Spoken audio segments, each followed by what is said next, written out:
gouvernement a même prévu qu'en 2022, tous les services publics seront dématérialisés. Il est donc très important que Fontenay-aux-Roses suive ce mouvement et ne soit pas en marge de cette évolution.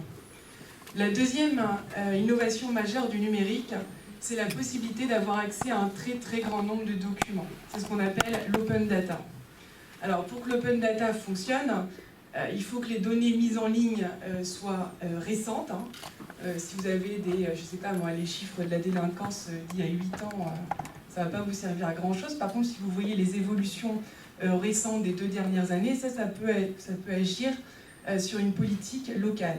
Et puis ces données, elles doivent être réutilisables, facilement réutilisables, c'est-à dire que tout à chacun peut s'en approprier pour les utiliser à diverses fins.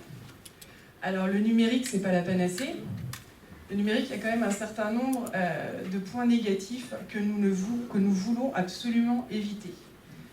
Le premier point, c'est ce qu'on appelle la gadgetisation, c'est l'innovation marchande. C'est une innovation qui ne sert à rien. C'est le petit écran qui est affiché, je ne sais pas moi, ça peut être, j'en ai vu à l'intérieur de copropriétés d'ailleurs maintenant, ou sur une place publique, et puis qui fait exactement la même chose que ferait un papier accroché sur un tableau ou une simple publicité. Il ne s'agit pas d'apprendre n'importe quelle innovation sous prétexte qu'elle est moderne, que c'est cool, trendy, ou voilà. Il faut d'abord que ça serve à la ville et aux Fontenaisiens. Nous ne voulons pas non plus que la numérisation et l'innovation complexifient l'accès aux services publics. Le gouvernement a lancé une mission, donc mission société numérique, afin d'évaluer comment les Français se comportaient vis-à-vis d'Internet. Alors, je ne sais pas si c'est une découverte, mais en tout cas, 13 millions de Français sont mal à l'aise avec Internet. Ce sont les personnes âgées qui sont les plus touchées par cette difficulté, puisque 66% des personnes sont des personnes âgées. Juste pour vous informer également que 55% des personnes de plus de 70 ans ne disposent pas d'un accès Internet chez elles. Donc il y a une véritable fracture numérique qui peut se créer entre des personnes qui n'ont pas l'habitude de se servir d'Internet et puis celles qui ont l'habitude et qui donc auraient plus accès aux services publics que d'autres. Pour nous, le numérique doit éviter donc de complexifier l'accès aux services publics, mais au contraire le favoriser. Il y a un autre problème avec le numérique. Plus on utilise le numérique, moins on a de contact humain. Alors, il faut savoir que la solitude en France, c'est un véritable problème de société. Par exemple, en 2013, 39% des Français n'avaient pas de lien soutenu avec leur famille. En 2010, donc 3 ans avant, il n'était que 33%. Donc il y a eu une hausse de 6%, quelque chose de significatif en l'espace de 3 ans. Côté voisinage, c'est pareil. En 2010, 3 Français sur 10 indiquaient ne pas avoir de contact avec ses voisins. En 2013, ils sont 4 sur 10. Donc nous voulons éviter à tout prix, en tout cas dans notre ville, de favoriser ce phénomène.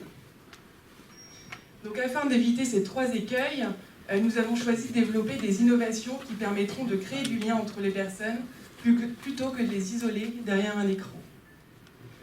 Première chose, afin d'éviter ce dont je vous ai parlé tout à l'heure, ce que j'appelle la fracture numérique et la complexification de l'accès aux services publics. Nous mettrons en place une aide numérique de proximité pour les personnes isolées et ou qui ne peuvent pas se déplacer. Il peut effectivement exister des endroits dans la ville où vous avez accès au numérique.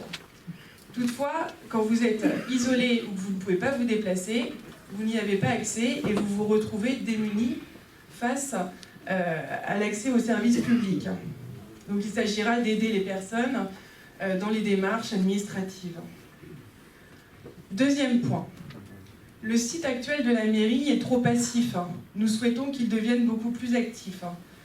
Pour cela, nous avons 2 axes.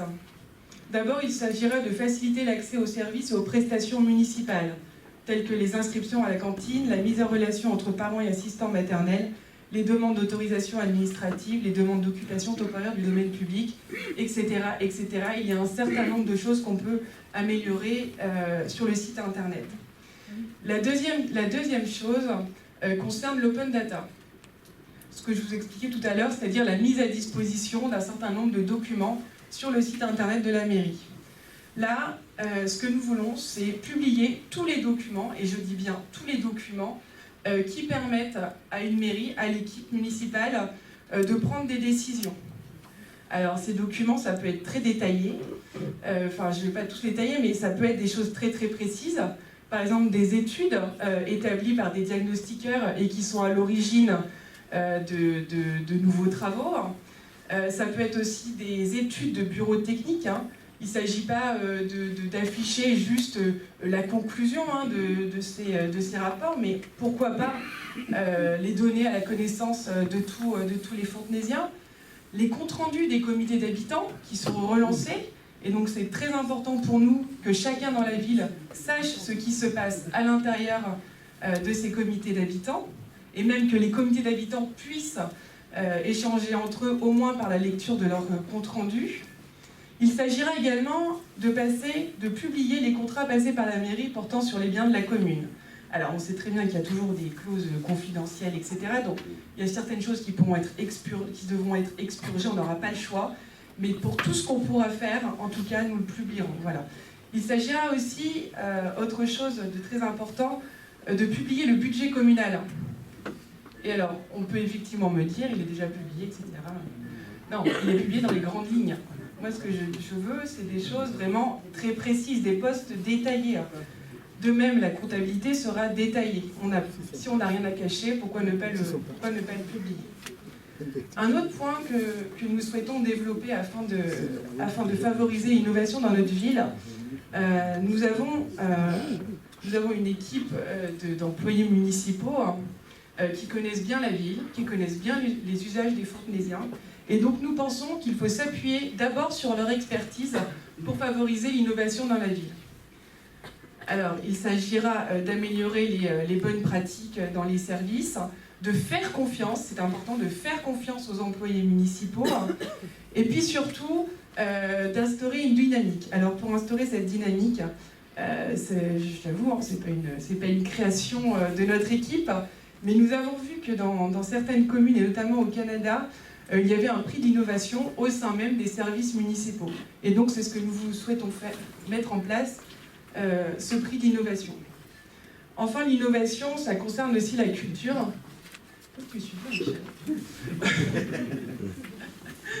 Et donc, nous souhaitons mettre en place ce qu'on appelle une microfolie. Alors, qu'est-ce que c'est une microfolie? J'ai découvert ça récemment. C'est l'établissement public de la Villette qui a créé ça, et donc c'est un espèce de petit musée numérique de réalité virtuelle qui permettrait à Fontenay-aux-Roses, et plus précisément au sein de la médiathèque, d'accéder aux plus grandes œuvres.